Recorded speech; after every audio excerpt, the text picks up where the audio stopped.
علیکم، میں امداد سمرو۔ نواز شریف کا بدلہ مولانا فضل الرحمان صاحب نشانے پر اور پرویز خٹک نشانے پر سے تو نکال دیے گئے۔ عمران خان صاحب نے پرویز خٹک کو پارٹی سے نکال دیا ہے اور نکالا ہے ان کو پارٹی کے ڈسپلن کی خلاف ورزی کرنے پر۔ شوکاز نوٹس بھیجا گیا تھا اور شوکاز نوٹس انہوں نے بھیجا تھا پرویز خٹک صاحب کو کہ جی آپ نے کیوں یہ بات کی ہے کہ 9 مئی کے واقعات عمران خان صاحب کی منصوبہ بندی تھی یا عمران خان صاحب خود اس میں ملوث تھے۔ اس پر ان کو پہلے شوکاز نوٹس دیا گیا اور پھر فائنلی ان کی بنیادی رکنیت جو ہے پارٹی کی وہ ختم کر دی گئی ہے۔ اب ان کو پی ٹی آئی سے کر دیا گیا فارغ۔ چھوٹا سا واقعہ ہے کیونکہ پی ٹی آئی سے اب روزانہ کی بنیاد پر لوگوں کو نکالا جا رہا ہے، کچھ خود چھوڑ کر جا رہے ہیں، زیادہ تر خود چھوڑ کر جا رہے ہیں۔ اور پرویز خٹک صاحب کے متعلق خبریں سیدھی تھیں، گرم تھیں کہ وہ پی ٹی آئی کو چھوڑنے جا رہے اور فیصلہ کر چکے ہوئے تھے پرویز خٹک کے متعلق، اور اس کے علاوہ عاطف خان اور ایک دو اور پارٹی کے جو رہنما تھے وہاں کے پی کے محمود خان کہ سارے مل کے کوئی نئی پارٹی بنائیں گے۔ میرا خیال ہے پرویز خٹک اسی انتظار میں تھے کہ ان کو نکالا جائے تو پھر وہ کوئی موو کرے، تو فائنلی ان کو نکالا گیا ہے۔ خیبر پختونخوا کے لیے کہا جا رہا ہے مسلسل کہ جی وہاں پر عمران خان صاحب کو کسی قسم کا کوئی خطرہ نہیں ہے۔ تمام تر کوششوں کے باوجود کے پی کے سے پی ٹی آئی نہیں ٹوٹ سکی، تو اب نظر آ جائے گا کہ پی ٹی آئی کے پی کے سے ٹوٹتی ہے یا نہیں ٹوٹتی۔ لوگ کیونکہ پنجاب سے زیادہ تر لوگوں نے تحریک انصاف کو چھوڑا، پنجاب کے بعد کراچی سے جو پی ٹی آئی کے لوگ تھے وہ عمران خان صاحب کو چھوڑ کر گئے، پریس کانفرنسز کی، مذمتیں کیں اور عمران خان صاحب کو ذمہ دار ٹھہرایا حالات کا، صورتحال کا۔ تو اب کے پی کے میں بھی اس چیز کا آغاز ہو گیا ہوا ہے۔ پرویز خٹک کے ساتھ اسد کیسر صاحب تھے جب پچھلے دنوں وہ کہیں گئے تھے اور عمران خان نے ٹویٹ کیا تھا کہ جی ان کو ایک جگہ پہ بلایا گیا مذاکرات کے لیے اور پھر ان کو وہاں بٹھا دیا گیا یا ان کو لاپتہ کر دیا گیا۔ تو کچھ گھنٹوں کے بعد پھر وہ دونوں نمودار ہوئے ایک جگہ پر۔ پریس کانفرنس 2 جملوں کی پرویز خٹک صاحب نے کہ جی میں تحریک انصاف کا جو عہدہ ہے اس سے میں استعفیٰ دیتا ہوں صوبائی صدارت سے، اور اسد کیسر صاحب تو بولے نہیں تھے۔ تو بہرحال پرویز خٹک صاحب کو نکال دیا گیا، تو اب کے پی کے میں بھی آپ کو حالات ذرا ڈیفرنٹ نظر آئیں گے۔ وہ جو کہا جا رہا تھا کہ پی کے میں پی ٹی آئی نہیں ٹوٹ رہی، تو نظر آ جائے گا کہ ٹوٹتی یا نہیں ٹوٹتی۔ اچھا، دوسرا جو معاملہ تھا، جو امپورٹنٹ معاملہ ہے، آج سماعت ہونی ہے دوبارہ توشہ خانہ کی۔ اب توشہ خانہ میں عمران خان صاحب کا کھانا خراب ہو جانا ہے، مطلب آپ یقین کر لیجئے گا، کیونکہ جو جس طرف صورتحال جا رہی ہے اور جس طرح خان صاحب بھاگ رہے ہیں نا توشہ خانہ سے، اس کے مقدمے سے، جتنا اس وقت عمران خان صاحب پھنسے ہوئے ہیں جس مصیبت میں، یعنی 9 مئی کے واقعے کی بنیاد ہے توشہ خانہ۔ 9 مئی کو گرفتاری تو عمران خان صاحب کی القادر ٹرسٹ کیس میں ہوئی تھی، لیکن عمران خان صاحب نے یہ جو جتھے بندی کی تھی یہ توشہ خانہ کی گرفتاری سے بچنے کے لیے کی تھی۔ آپ کو یاد ہوگا کہ عمران خان صاحب کا توشہ خانہ ریفرنس مقدمے میں، فوجداری مقدمے میں اسلام آباد ایڈیشنل سیشن جج نے ان کو فرد جرم عائد کرنے کے لیے طلب کیا ہوا تھا۔ یہ فروری کی بات ہے۔ عمران خان صاحب پیش نہیں ہو رہے تھے، مسلسل کبھی استثناء لیتے کبھی کچھ، تو فائنلی قابل ضمانت وارنٹ ہوئے، پھر ناقابل ضمانت وارنٹ ہوئے، ایک بار دوسری بار، پھر فائنلی 18 مارچ کے ناقابل ضمانت وارنٹ جاری ہو گئے تھے، اور جس کی تعمیل کے لیے اسلام آباد کی پولیس، لاہور پولیس کو ساتھ لے کر زمان پارک گئی تھی۔ اور اس کے بعد پھر آپ کے سامنے جو کچھ 14 اور 15 مارچ کو جس قسم کی وحشت اور بربریت کا مظاہرہ عمران خان صاحب کے لوگوں نے کیا تھا کہ پولیس کے اوپر پیٹرول بم، پولیس کے اوپر گولیاں، پتھراؤ، ڈنڈے، گاڑیاں جلا دی گئی تھیں شہر کو، مطلب ایسے لگ رہا تھا جیسے زمان پارک نو گو ایریا ہو۔ تو پھر تو یہ وہ توشہ خانہ کا معاملہ ہے۔ تو اس کے بعد یہ ہوا کہ 18 مارچ کو بھی عمران خان صاحب گئے تھے، مگر وہ جو جج صاحب تھے ظفر اقبال صاحب، جنہوں نے عمران خان صاحب کو توشہ خانہ فرد جرم عائد کرنے کا جنہوں نے کے لیے بلایا تھا، ان کے لیے پھر عمران خان صاحب کے جو پارٹی ہے، خاص طور پر ان کے جو مفرور بھانجے ہیں حسان نیازی، انہوں نے ان کی تصویریں جج صاحب کی شیئر کر کے کہا تھا کہ یہ ہے عمران خان کو کے خلاف جو لندن پلان اس کا حصہ، یہ جج ہے، ان کو دیکھ لیں، ان کو پہچان لیں۔ تو جج، میرا خیال ہے اگر جج صاحب کے شان میں توہین نہ ہو تو وہ ڈر گئے تھے، گھبرا گئے تھے۔ پھر انہوں نے گھبرا کر پھر عمران خان صاحب کو وہ جو عمران خان صاحب کی پلی جو انہوں نے عام حالات میں مسترد کر دی تھی کہ پہلے یہ سنیں ہمیں کہ مقدمہ قابل سماعت ہے یا نہیں. اس پر انہوں نے کہا تھا کہ مقدمہ قابل سماعت ہے، فرد جرم عائد ہونے جا رہا ہے، ٹرائل کا آغاز ہونے جا رہا ہے. تو بعد میں پھر وہ 18 مارچ کو جو عمران خان صاحب نے جس طرح دروازے پہ جا کے بتایا کہ میں ہوں ڈان، تو پھر جب ڈان گئے دروازے پر تو جج صاحب میرا خیال ہے ڈر گئے تھے. تو اس کے بعد معاملہ دوبارہ چلا گیا تھا اپنا سوال اسی پر کہ مقدمہ قابل سماعت ہے یا نہیں. جج صاحب کا تبادلہ ہو گیا، پھر دوسرے جج صاحب آ گئے، اور پھر اب وہی دوبارہ سندھی میں کہتے ہیں ساگیا لاٹو ساگیا چپ، وہی کار ہے، وہی عمران خان صاحب کر رہے ہیں، وہی عدالت ہے عمران خان صاحب کو بلا رہی ہے، وہی عمران خان صاحب نہیں جا رہے. تو کل ٹرائل کا آغاز ہونا تھا، خان صاحب کو بلایا گیا تھا، خان صاحب نہیں گئے تھے. تو اس پر جج صاحب جو ہمایوں دلاور صاحب، انہوں نے کہا تھا کہ ایسے نہیں چلے گا، آپ کو روزانہ آنا ہوگا، روزانہ کی سماعت ہوگی. اور آج کے لیے پھر مقدمے کی سماعت ملتوی ہو گئی تھی، اب آج سماعت ہوگی. اب دیکھتے ہیں خان صاحب پیش ہوتے ہیں نہیں ہوتے، نہیں ہوں گے تو پھر گرفتاری ہے، کیونکہ وہی معاملہ ہے.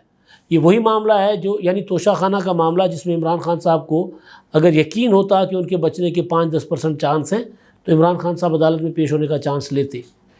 تو اس سے بچنے کے لیے جو کچھ عمران خان صاحب نے لاقانونیت پھیلائی ہے، تو اس کا مطلب ہے کہ عمران خان صاحب کو یقین ہے نا کہ اس مقدمے میں وہ نہیں بچ رہے. اب روزانہ ٹی وی پر بیٹھ کر اپنے مقدمے کی صفائی دے رہے ہوتے. بھائی مقدمے کی صفائی جا کر عدالت میں دینی بنتی ہے نا. تو ٹی وی پر بیٹھ کر ویلاگ میں مقدمے کی صفائی جتنی بار دیں، لیکن وہاں اس سے تو وہ تو آپ کے دلائل کاؤنٹ نہیں نہ ہوں گے. تو یہی دلائل جا کر عدالت میں بیٹھ کر دیں کہ حضور مجھے پھنسایا جا رہا ہے، میرے پیچھے فلاں پڑے ہوئے ہیں، لندن پلان کا حصہ ہے یہ جو کچھ ہو رہا ہے، آپ بھی اس کا حصہ ہیں. پھر کہہ دیں جج صاحب کہ لندن پلان کے تحت مجھے سیاست سے باہر کرنا ہے، مجھے نائل کرنا ہے، مجھے گرفتار کرنا ہے، مجھے جیل بھیجنا ہے، تو اس کے لیے سارا کچھ ہو رہا ہے. تو عدالت میں جا کر کہہ دیں. تو بہرحال اب روزانہ کی بنیاد پر سماعت. نقطہ نواز شریف صاحب کو جب پاناما میں اپنا نااہل کرنے کا فیصلہ پہلے ہوا تھا اور مقدمات جب بعد میں بنے تھے، تو پاناما تو بعد میں آ گیا نا، فیصلہ تو پہلے ہو چکا ہوا تھا. تو اس کے بعد پھر یہی ہوا تھا کہ روزانہ کی بنیاد پر سماعت ہوگی، ہفتہ اتوار چھٹی کے دن بھی سماعت ہوگی. وہی ہو رہا ہے، روزانہ کی بنیاد پر سماعت. گویا کوئی ہے جو نواز شریف صاحب کا بدلہ لے رہا ہے، پتہ نہیں کون ہے، لیکن وہ کیا کہتے ہیں مکافات عمل ضرور ہے. عمران خان صاحب نے جو کیا تھا اس کا انتقام ضرور ہے. پھر یہ بدلہ عمران خان صاحب سے نواز شریف، تو ظاہر ہے وہ تو خود باہر بیٹھے ہوئے ہیں، اتنے جوگے ہوتے میاں صاحب تو خود آ کر پہلے اپنے آپ کو تو کلین چٹ دیتے نا. تو وہ نواز شریف تو نہیں ہے. دوسرے اگر قمر جاوید اپنا آرمی چیف کی طرف اشارہ ہو، جنرل عاصم منیر کی طرف، تو ان کی اگر عدالت پر اتنی چلتی تو عمران خان صاحب رہا ہوتے، باہر بیٹھے ہوتے، جیل میں ہوتے. 9 مئی کرنے کے بعد بھی عمران خان صاحب باہر ہیں نا، تو ان کے خلاف مقدمات تو چل ہی نہیں رہے، ضمانتیں ہو رہی ہیں. تو یہ جو انتقام ہے کہ روزانہ کی بنیاد پر سماعت ہوگی، وقت لے رہا ہے. بھائی ایک سادہ سی ایک حقیقت ہے جس کو سمجھنے کے لیے عربی فارسی پڑھنے کی یا راکٹ سائنس سمجھنے کی ضرورت نہیں ہے کہ جو کرو گے وہ بھرو گے. یہ نہیں ہو سکتا بھائی، جو یہاں کرو گے وہ یہاں بھی بھرو گے، پھر باقی آگے کا تو حساب جو بھی ہے بھر رہے ہیں عمران خان صاحب. روزانہ کی بنیاد پر سماعت ہوگی تو اب دیکھیں کیا ہوتا ہے، کیونکہ یہ وہ مقدمہ ہے جس میں عمران خان صاحب نے نااہل ہونا ہے. القادر ٹرسٹ کیس وہ مقدمہ ہے جس میں عمران خان نے نااہل ہونا ہے. جیسے ہی یہ مقدمات سنجیدہ اسٹیج پر گئے ہیں، ادھر عمران خان صاحب کو القادر ٹرسٹ کیس میں نیب بلاتا ہے، ٹی وی پر آ کر بیٹھ جاتے، ویلاگ کرنے بیٹھ جاتے. توشہ خانہ میں عدالت بلاتی ہے، ویلاگ کرنے بیٹھ جاتے. تو یہ خان صاحب کی جو ہے صورتحال بن رہی. اچھا، اب جو دوسرا معاملہ ہے وہ بھی بڑا امپورٹنٹ ہے. عمران خان صاحب کے حوالے سے تو یہ میں کہہ سکتا ہوں کہ عمران خان صاحب جو ہے وہ، کیونکہ چیف جسٹس صاحب کی ریٹائرمنٹ کا انتظار ہے سب کو کہ وہ ریٹائر ہوں گے، بس میرا خیال ہے 65-64 دن بچ گئے، باقی ریٹائر ہوں گے، پھر گرفتاری ہوگی. لیکن اب لگ رہا ہے کہ شاید اس سے پہلے بھی ہو سکتی ہے خان صاحب کی گرفتاری، نااہلی بھی پہلے ہو سکتی ہے. اس کے بعد ظاہر ہے پھر چیف جسٹس صاحب کے پاس چند دن ہوں گے. تو میں نے پہلے بھی آپ کو بتا دیا تھا جو اپنا ٹائم، کہ کس ٹائم پر یہ سارا کچھ ہو رہا ہے، بڑا میٹر کرتا ہے. تو ظاہر ہے اس طرف معاملہ جائے گا. اچھا، دوسری طرف جیسے جیسے عمران خان صاحب کو نظر آ رہا ہے کہ عمران خان صاحب آئندہ انتخابات میں اس طرح نہیں ہیں یا آئندہ انتخابات ہونے جا رہے ہیں، تو پھر وہی کہ اتحادی آپس میں لڑنا بھڑنا شروع ہو گئے. مولانا فضل الرحمان اس بار اتحادیوں کے نشانے پر ہے. ماضی میں یہ ہوتا تھا کہ اتحادیوں کے نشانے پر سب سے سافٹ ٹارگٹ آصف زرداری تھے. جب پی ڈی ایف جب سے بنا یا جب سے یہ حکومت بنی ہے تو بڑا ٹارگٹ جو آصف زرداری صاحب ہوتے تھے. پیپلز پارٹی ہوتی تھی, مولانا صاحب بھی چڑھائی کر دیتے تھے, میاں صاحب بھی چڑھائی کر دیتے تھے, دیگر اتحادی بھی پیپلز پارٹی کے متعلق باتیں کرتے تھے. لیکن اب جو ہے, اب صورتحال یہ ہے کہ اب مولانا صاحب خود ٹارگٹ پر ہیں. مولانا فضل الرحمان صاحب نے 2 روز پہلے وزیر اعظم سے ملاقات کی تھی. اس ملاقات میں کیا ہوا کیا نہیں ہوا, طرح طرح کی خبریں سامنے آ رہی ہیں. بقول حبیب اکرم صاحب کہ مولانا صاحب نے تو نواز شریف کو کہا ہے کہ جی مجھے صدر بناؤ, اور نواز شریف نے ان کو صدر بنانے کی یقین دہانی کروائی ہے, صدر مملکت. یہ بات 2019 میں بھی چلی تھی کہ جی حکومت جب چینج ہوگی, نئے انتخابات ہوں گے, کیونکہ جب پی ڈی ایم بنا تھا اور پی ڈی ایم بننے کے بعد حکومت کے خلاف جو تحریک چلی تھی تو اس میں یہی تھا کہ حکومت کو گرا کر, چاہے تحریک عدم اعتماد کے ذریعے یا عوامی تحریک کے ذریعے, حکومت کو گھر بھیج کے انتخابات ہوں گے. اور اس کے بعد کیونکہ اس وقت مسلم لیگ نون کی مقبولیت جو آسمانوں کو چھو رہی تھی, پیپلز پارٹی قریب قریب نہیں بھٹک رہی تھی, تو یہی تھا کہ جو میاں صاحب آئیں گے 2/3 میجورٹی کے ساتھ.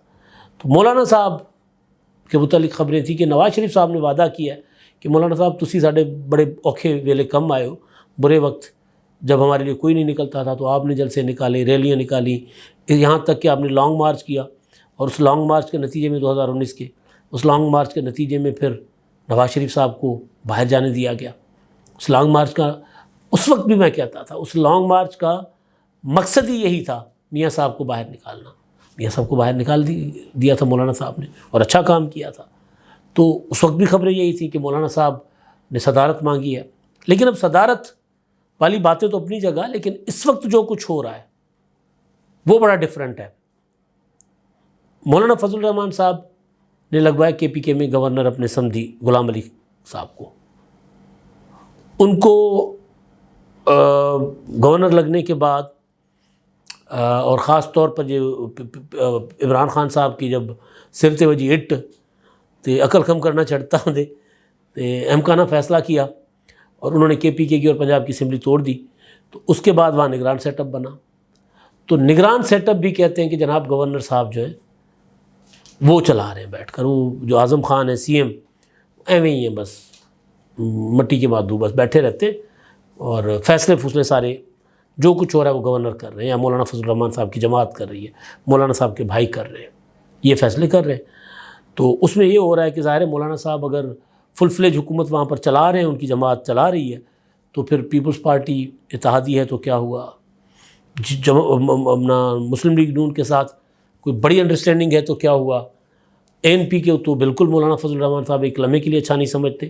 ظاہر ہے وہ اس صوبے میں دونوں ایک دوسرے کے مخالف بھی ہے. پی ٹی آئی تو اب آئی ہے, پہلے تو ایک دوسرے کے آمنے سامنے الیکشن لڑتے رہے, تو ان کو کسی کو گھاس نہیں ڈالی جا رہی.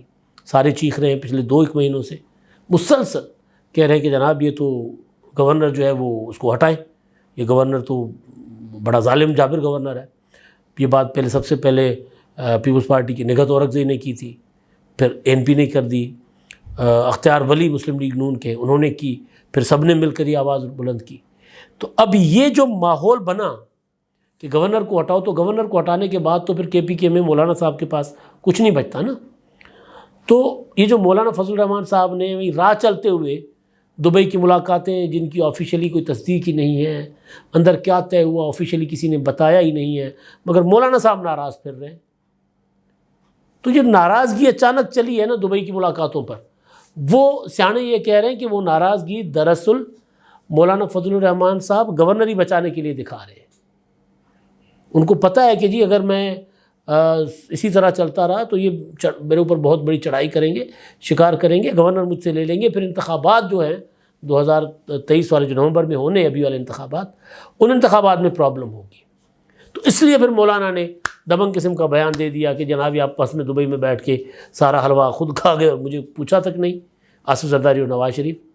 حالانکہ انہوں نے کچھ نہیں کیا, میں نے آپ کو پہلے دن سے بتا رہا ہوں کہ کوئی پاور شیئرنگ نہیں ہے, کوئی کانسٹیٹیوشنل امینڈمنٹس کا ایشو ہے, اصلاحات کا ایشو ہے, عدلیہ میں اصلاحات کا ایشو ہے, بہت سے ایشوز ہیں جن پر ڈسکس ہوا. یہ پاور شیئرنگ فارمولہ نہیں ہے. تو جو مولانا فضل الرحمان صاحب نے غصہ دکھایا نا, اس کے پیچھے یہ تھا کہ یار کسی طرح گورنر بچا لو. تو پھر وہ جو میٹنگ ہوئی ہے پی ایم ہاؤس میں, اس میں کہہ رہے ہیں کہ نواز شریف صاحب بھی ویڈیو لنک پر تھے۔ تو اس میٹنگ میں پھر مولانا صاحب نے وعدہ یاد کرایا ہوگا کہ دیکھیں جی آپ نے مجھے صدر بنانے کا وعدہ کیا تھا، تو نواز شریف صاحب نے کہا ہوگا کہ جی میں اس وعدے پر قائم ہوں۔ لیکن مولانا صاحب کو بھی پتہ ہے کہ نواز شریف صاحب اگر حکومت بنانے کی پوزیشن میں آتے ہیں اور وزیر اعظم وہ بن جاتے ہیں تو ان کو صدر نہیں بنائیں گے۔ مولانا صاحب کو بھی پتہ ہے، اور نواز شریف صاحب کو بھی پتہ ہے کہ مولانا صاحب یہ سارا کچھ صدر بننے کے لیے نہیں کر رہے۔ شہباز شریف صاحب کو بھی پتہ ہے کہ مولانا صاحب کی ناراضگی صدر بننے کے لیے نہیں ہے، گورنر کو بچانے کے لیے ہے، لیکن پریشر بہت ہے۔ ہو سکتا ہے کہ اس بار مولانا صاحب کا پریشر کام نہ آئے، مولانا صاحب کے اوپر جو پریشر ہے وہ چل جائے، اور مولانا صاحب کے گورنر کے خلاف جو شکایتیں اس کی بنیاد پر جاتے جاتے وزیر اعظم جو ہے وہ گورنر کو ہٹا دیں، لیکن اس کا امکان بہت کم ہے۔ اب تک کے لیے اتنا ہی، اللہ حافظ۔